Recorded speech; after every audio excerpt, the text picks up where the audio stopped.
Welcome back sa aking channel. Andito kami ngayon sa cabin kasi weekend ngayon. Tapos ngayon ay winter season. Kaya ang aking naisipan na i-vlog for today ay bubuksan natin yung ref at freezer. Ipapakita ko sa inyo kung anong laman nun. As in, wala akong idea kung ano ang nasa ref ngayon. Kadarating lang namin 30 minutes ago. Saka wala kaming dala kahit anong pagkain. Kasi sabi ng aking mga in-laws, meron naman daw dyan. Marami naman daw pagpipilian. Kapag ganito kasing winter season, nag-i-stack talaga sila ng pagkain. Kahit hindi winter, marami kaming pagkain sa ref tsaka sa freezer. Lalo na sa bahay, may malaki talaga silang freezer. Pero dito, yung ano lang ng ref, freezer lang ng ref. Kasi nga, sanay talaga silang nag-i-stack ng pagkain. Saka, kapag ganitong winter, minsan maraming snow, mahirap ba mag-drive. Tapos, ayun lang ang ida-drive mo papuntang grocery, kung ano lang yung bibilin mong makakain. Kaya, usually, nag-i-stack talaga yung aking mga in-laws. Tapos, pag napunta naman kami dito, nagdadala rin kami ng sariling pagkain. Pero ngayong week na to, hindi kami nagdala kasi sabi ng aking mga in-laws, marami pa daw dito. Tapos yung iba pa ay stock pa nung Christmas. Kaya, ayun, tingnan natin.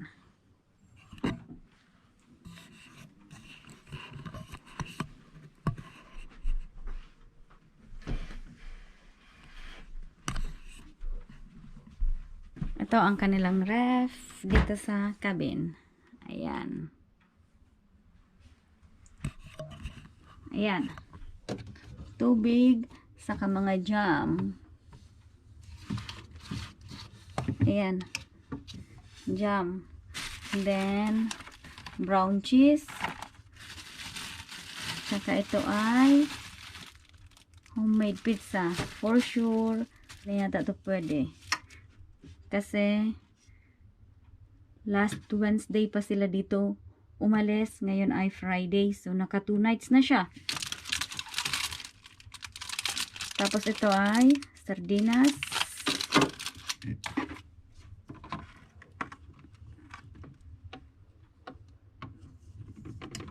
Ano ba ang tawag dito? Nakalimutan ko na. Basta ito yun.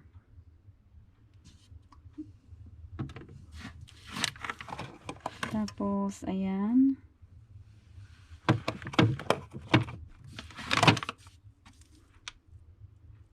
Ito. Then ito.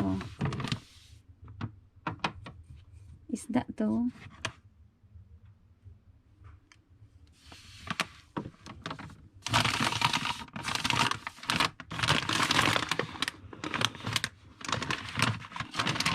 Ito ay burger.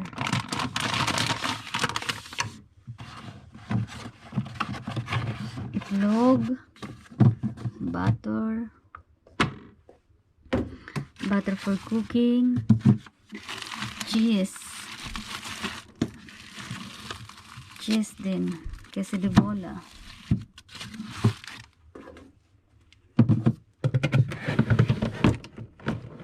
Yan. Patatas, onion, leeks, carrots. Kumbaga ito ang main pagkain dito. Sa atin dyan sa Pilipinas ay bigas.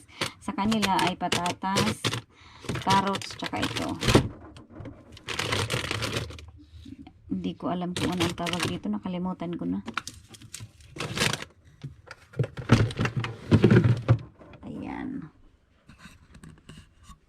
Tubig. Then ito ay ayun, mga panglagay sa tinapay. Mega vitamins. Ito rin ay isda pa. Pero bawas na.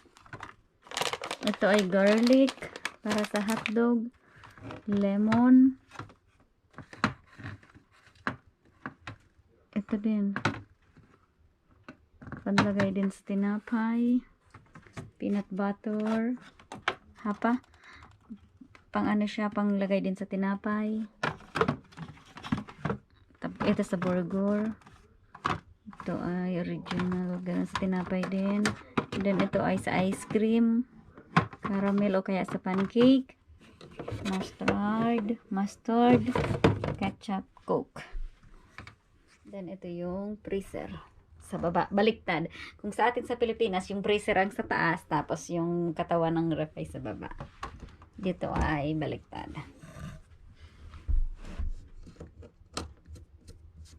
Ito ang first row. Ayan. Ito ay mga mini pizza pang microwave. Ayan.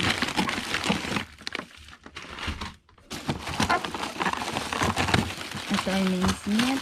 Ang daming mincemeat. Ayan. Tatlong klase. Tapos ito ay yung mix ba na pang mga gulay. Parang pang chop suey.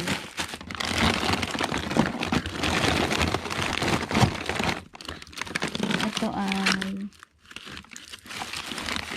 beef. Tapos ito ay tinapay.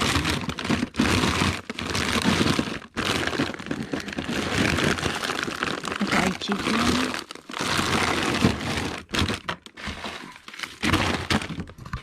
Ayan ang laman dito sa first row. Dito sa second row. Ayan. Mga stock ng tinapay. Ito ay homemade cake. Tapos ito ay tinapay. Ito ay mincemeat pa rin. Tapos ito ay homemade na cloudberry. Para sa tinapay din o kaya sa dessert pinapatong.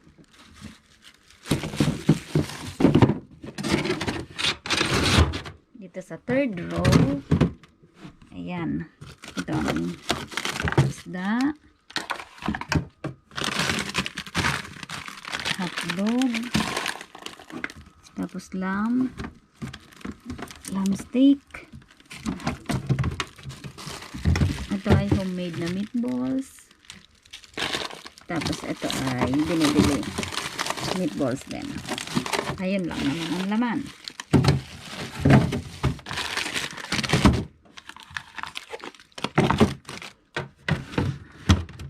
Ayun lang ang laman. Ayun lang ang laman ng ref dito sa cabin. Hindi man siya kalakihan na ref. Pero pag sa bahay, ay meron talaga kaming malapad na freezer.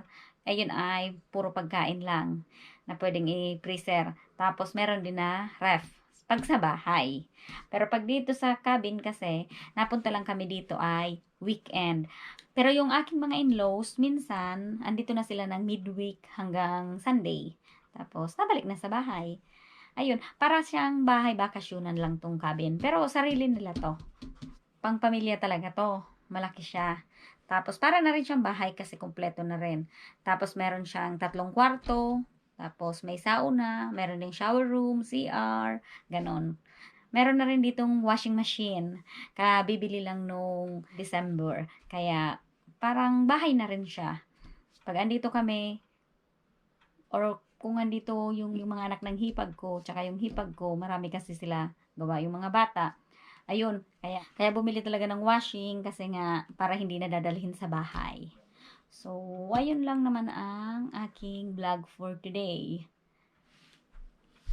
Sa ngayon, ang aking gagawin ay gagawa ako ng aking makakain.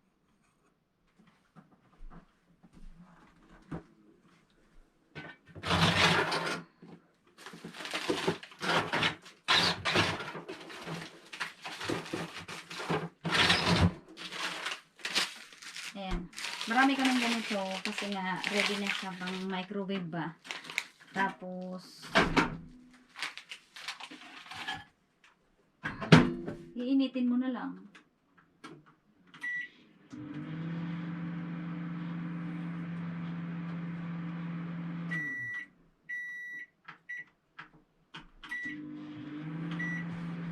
Mas madali kasi kapag ganito, mas maganda kasi kapag ganito may ready na ba na pagkain pang microwave kasi kung nagmamadali ka, at least iinitin mo na lang. Ayun na, may makakain ka na.